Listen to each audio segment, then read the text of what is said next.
மகா பெரிவா திருவடிகளே சரணம். நெம்மிலியிலே அருள்மிகு தேவி அன்னை பாலாவின் சன்னதியில் ஒரு வெள்ளிக்கிழமையன்று அற்புதம் ஒன்று நடந்தது. ஆம், விழியற்றவர்க்கு வழிகாட்டினாள் அன்னை. அன்னைக்கு பால் அபிஷேகம் முடிந்தது. தேன் அபிஷேகம் நடைபெறும் சமயம். வேதங்கள் ஒலிக்கும் சன்னதிக்கு விழியற்ற ஒருவர் வயதான தமது தந்தையாருடன் வந்தார். பெயர் MS ராமமூர்த்தி என்று பெரம்பூர் கோச் ஃபேக்டரியில் பணிபுரிவதாக கூறினார். அவரை அழைத்து சென்று அன்னையிடம் அமர வைத்தோம். பஞ்சாமிர்த அபிஷேகம், சந்தன அபிஷேகம், இளநீர் அபிஷேகம் என அன்னைக்கு ஒவ்வொரு அபிஷேகத்தையும் பக்தி சரத்துடன் செய்து கொண்டிருந்தார்கள்.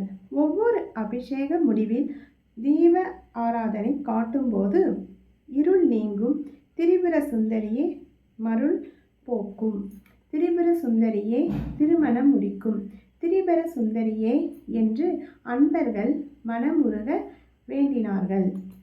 அபிஷேகம் முடிந்தது. அலங்காரம் நடக்கும்போது விக்கி விக்கி அழுகின்ற குரல் கேட்டு அனைவரும் திகைந்தோம். யார் என்று பார்த்தால் அந்த விழியற்ற அன்பர் திரு ராமமூர்த்தி அவர்களிடமிருந்து அந்த ஒலி எழும்பியது. பதறிப்போய் அவரை மெல்ல அழைத்து விவரம் கேட்டோம். நான் பெரம்பூர் கோச் ஃபேக்டரியில் வேலை பார்த்து வரத்துக்கு காரணம் முன்னாள் நாடாளுமன்ற துணை சபாநாயகர் திரு ஜி. லக்ஷ்மணன் அவர்கள்தான். அவர்களின் உதவியால் இந்த விழியற்றவனுக்கு வேலை கிடைத்தது. இதுவரை எனது வயதான அம்மாதான் என்னையும் என் அப்பாவையும் பார்வையற்ற என் அண்ணனையும் கவனித்து கொண்டாள். 2 மாதங்கள் முன்தான் எனது அம்மா காலமாகி விட்டார். நாங்கள் எப்படி வாழ்வது? அப்பாக்கோ வயதாகிவிட்டது. திருமணத்தை பற்றி நான் நினைத்ததே கிடையாது. ஆனால் இப்போது என்ன செய்வது என்றே தெரியவில்லை. பார்வையற்ற என்னை யார் விரும்புவார்கள்? இதை என்ன சோதனையா நினைக்க எனக்கு துக்கம் தாங்கவில்லை. கடந்த 100 ஆண்டுகளாக அன்னை பால திரிபுர சுந்தரியை நீங்கள் வீட்டிலே பிரதிஷ்டை செய்து பூஜைகள் செய்து வருவதாக கேள்விப்பட்டேன். நடக்க முடியாத திருமணங்களை அன்னை பால திரிபுர சுந்தரி நடத்தி காட்டியதாக பலர் கூறவும் நாங்கள் இங்கே வந்துள்ளோம். அம்மா எங்களை ஆதரிக்க வேண்டும் என்று கேட்க இங்கே வந்துள்ளோம். பார்வையற்ற என்னை பார்த்து கொள்ளவும் பாசத்துடன் கவனித்து கொள்ளவும் ஒரு பெண் துணை வேண்டும் என்று கேட்பதற்காக வந்துள்ளேன். வயதான அப்பாவை வாஞ்சையுடன் பார்த்து கொள்ள எனக்கு ஒரு மனைவியை கொடு என்று பாலாவை வேண்டிக் கொள்ள வந்துள்ளேன். அம்மாவை இழந்த துக்கம் தாங்காமல் தான் சன்னதிக்கு கதறி அழுதுவிட்டேன்.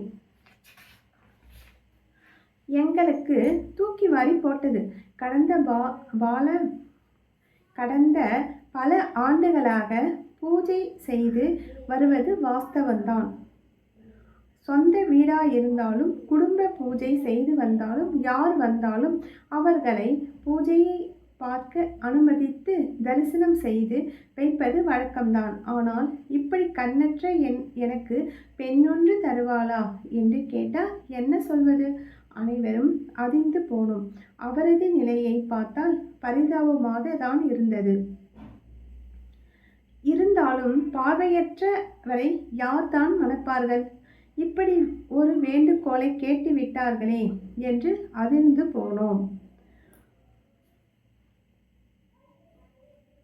ஆனால் திமிரியை சேர்ந்த திரு பாஸ்கர் ஐயர் என்பவர் தன் பெண் லலிதாவுடன் அம்மனின் சன்னதிக்கு வந்தார்.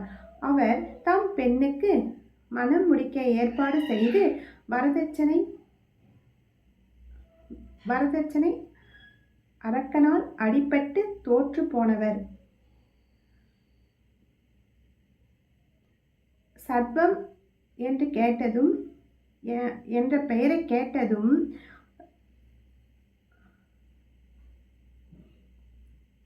சரிந்து விழுந்து விடுவார். சர்ப்பம் என்ற பெயரை கேட்டதும் சரிந்து விழுந்து விடுவார்.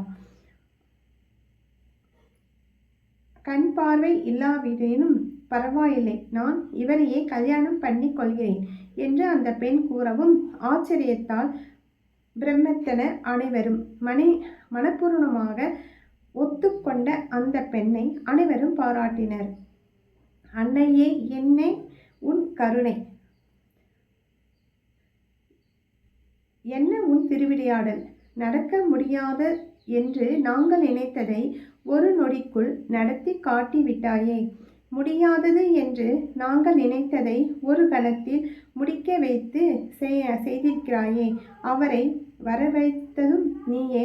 திருமணம் முடிக்கும் திரிபுர சுந்தரி என்பது பொய்யாகுமா? தீப ஆராதனை முடிந்ததும் எல்லோருக்கும் ஒன்று கூடி பேசி நிச்சயதார்த்தம் வைக்க முடிவு செய்யப்பட்டது. காஞ்சி பெரியவாளிடம் சென்று ஆசை பெறுவதற்காக திமிரி பாஸ்கர் ஐயரும் அவரது துணைவியார் லட்சுமி மகள் லலிதாவும் சென்றனர். காரணம், திரிபுரத்தாரின் சன்னதியில் பார்க்கும்போது அவருக்கு காஞ்சி பெரியவாளின் கருணை முகம்தான் நினைவுக்கு வரும்.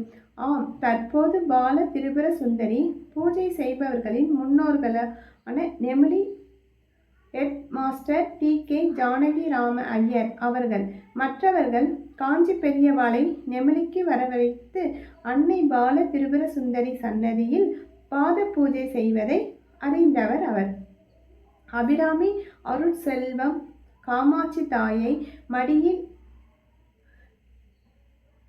காமாட்சி தாய் வரும் காமகோடி திருவிளக்கு கலவையில் பிறந்த கருணை பேரொளி அன்று ராஜ ரிஷியாக தமது சமஸ்தான பரிவாரங்கள் புடைசூர பந்தமையும் பாரதம் முழுவதும் பதித்த பாதங்களை வருடி பாத பூஜை செய்த நிகழ்ச்சி அவருக்கு நினைவுக்கு வந்தது.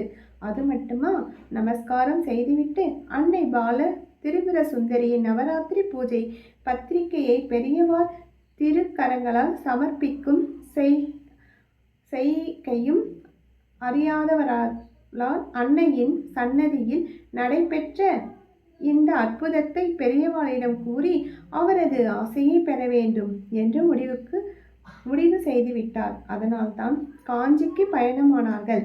பெரியவர் சன்னதியில் திமிரி பாஸ்கர் ஐயர் சென்றது நமஸ்காரம் செய்துவிட்டு தாம் திமிரியிலிருந்து வருவதாக தெரிவித்தார்.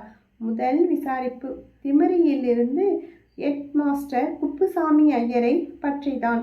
அறிந்து போனார் பாஸ்கர் ஐயர். எத்தனை வருடங்களுக்கு முன்னே திமிரிக்கு வந்தாரோ தெரியவில்லையே.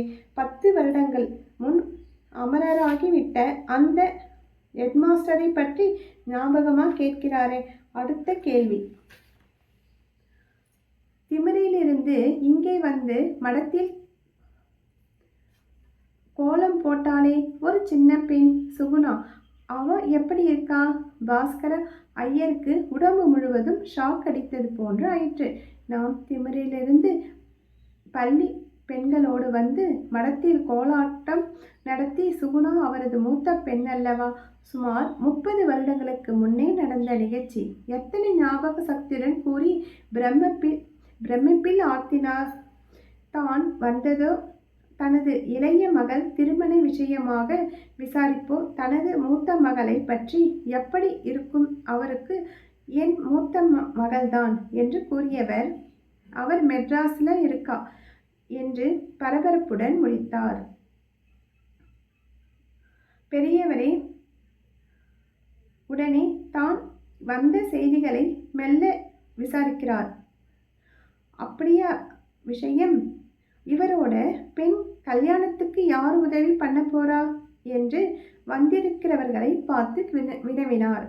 ஒருவர் 50 ரூபாய் தந்தார், மற்றொருவர் 51 தந்தார், இன்னொருவர் 11 ரூபாய் தந்தார். அதனை அன்போடு எடுத்துக்கொள்ள சொன்னவர் பெரியவர் ஆனந்தம் மேலிட அதனை எடுத்துக்கொண்டார். பாஸ்கர ஐயர் திடீரென்று ஒரு விசாரிப்பு.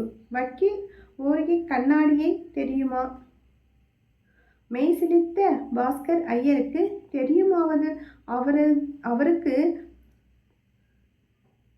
கண்ணாடி என்பவர் உறவு அல்லவா? அவருக்கு கண்ணாடி என்ப உறவு அல்லவா? இது என்ன திருவிளையாடல்? எனது ஜாதகமே தெரியும் என்கிறாரே பெரியவர். அவர் எனக்கு உறவு என்றதும் புன்னகை பூர்க்கிறார் மகா பெரியவா. கல்யாணம்னா லேசா, எவ்வளவோ பணம் தேவைப்படுமே, இதெல்லாம் போராதே என்று கூறிய பெரியவாளின் முகத்தில் ஒரு கேள்விக்குறி. சரியாக 1 மாதத்திற்குள் அந்த கேள்விக்குறி பாஸ்கர ஐயரின் முகத்திலே குறியாக மாறியது. பெரியவாளின் உத்தரவுக்கெனங்க அடையாறு டாக்டர் கிருஷ்ணமூர்த்தி அவர்கள் கணிசமான உதவி செய்ய வள்ளிமலை முருகன் சன்னதியில் லலிதாவிற்கும் ராமமூர்த்திக்கும் மிக சிறப்பாக திருமணம் நடந்தது. திருமணத்தை நாடாளுமன்ற முன்னாள் உதவி சபாநாயகர் திரு லக்ஷ்மண் வந்திருந்து அன்புடன் நடத்தி கொடுத்தார். பாரத பிரதமர் உடல் ஊனமற்ற போது லலிதாவை மணந்து கொன்ற மற்றொரு முக்கியமான படியை தாண்டி உள்ளார் என்று வாழ்த்தி கடிதம் வந்தது. பெரியவாளின் குரு வருளாலும் அம்மாளின் திருவருளாலும் சேர்ந்து அந்த கல்யாணம் ஜாம் என்று நடைபெற்றது. பெரியவாளின் பேருதவியை எண்ணி எண்ணி அந்த பேரு நன்றியால் விழி நீரை வந்துவிட்டது. தவக்கோலம் தமக்காக, தர்மங்கள் நமக்காக என்று சீரிய வாழ்வு வாழ்ந்து வரும் அந்த மகா பெரியவாளை போற்றி புகழ்ந்திட வார்த்தைகள் உண்டா? மகா பெரியவா திருவடிகளே சரணம். காஞ்சி மடத்தருகில் காமாட்சி என்ற பூக்காரி ஒருத்தி இருந்தாள்.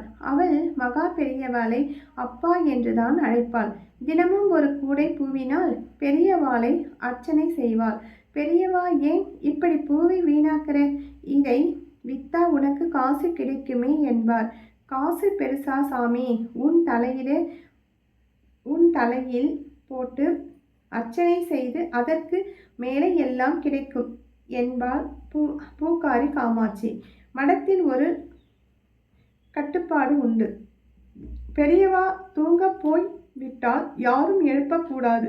ஆனால் இதற்கு பூக்காரி காமாட்சி மற்றும் விதிவிலக்கு. எத்தனை நேரமானாலும் வரலாம். ஏனென்றால் பெரியவாளை அவளிடம், நீ உன் வியாபாரத்தை முடித்து கொண்டு பிறகுதான் என்னிடம் வரணும், பாதியிலே விட்டு வரக்கூடாது என்று கட்டளை இட்டிருந்தார். அவளது பிழப்பை தனக்காக விடுவதற்கு அந்த கருணாமூர்த்தி சம்மதிப்பாரா? ஒரு நாள் பெரியவா நாகராஜ் என்பவரை 9 மணி செய்தியை சொல்லி கேட்டுக்கொண்டு இருந்தார். வேதாந்த தத்துவங்கள் ஒரு புறம் இருந்தாலும் உலக நடப்பை தெரிந்து கொள்ளாமல் விடமாட்டார். அந்த செய்தியை அலசி ஆராய்ந்த பிறகு படுக்க போக நெடுநேரம் நாழிகை ஆகிவிடும். அன்று புதுக்கோட்டையிலிருந்து ஜனா என்ற ஒரு பெண் பெரியவாளுக்கு வெல்வெட்டில் பாதுகை ஒன்றை செய்து கொண்டு வந்திருந்தாள். அதை பெரியவா தன் காலில் போட்டுக்கொண்டார். பாதுகையை காலை முதல் மாலை வரை கழட்டவே இல்லை. படுக்கைக்கு போகும் முன் கொட்டகைக்கு சென்று தேக சுத்தி பண்ணி கொண்டு வர சென்றார். அப்போதும் அவரிடம் செய்தி சொல்லும் நாகராஜன் பெரியவாளின் பாதுகையை கேட்டு பெற காத்திருந்தார். பெரியவா பாதுகையை கழட்டாமலே உட்கார்ந்திருந்தார். பூக்காரியும் நாகராஜனும் பெரியவாளை நமஸ்காரம் பண்ணினார்கள். பாதுகையை கழட்டி பூக்காரியிடம் கொடுத்து, இது உனக்குத்தான், எடுத்துக்கோ என்று பெரியவர். நாம் ஒன்று நினைத்தால் தெய்வம் ஒன்று நினைக்கிறது என்று நாகராஜன் குறையோடு திரும்பினார். அப்படிப்பட்ட அன்புக்கு அந்த ஏழை பூக்காரி பாத்திரமாயிருந்தாள். எத்தனையோ பேர் அவளிடம் ₹1,00,000 தரோம், இந்த பாதுகையை கொடு என்றனர். ஆனால் அவள் தரவே இல்லை. பெரியவா அவளுக்கு இந்த உலக வாழ்க்கையை வேண்டிய வசதியெல்லாம் கிடைக்க செய்தார். அவள் வீட்டுக்கு திருமணங்களுக்கு வண்டி வண்டியாக கல்யாண சாமான்கள் அனுப்பினார். பெரியவா சித்தியான பிறகும் சமாதிக்கு இரவில் பூக்கள் அர்ச்சிப்பதை காமாட்சி விடவில்லை. பெரியவா இருக்கும்போது பூக்கூடை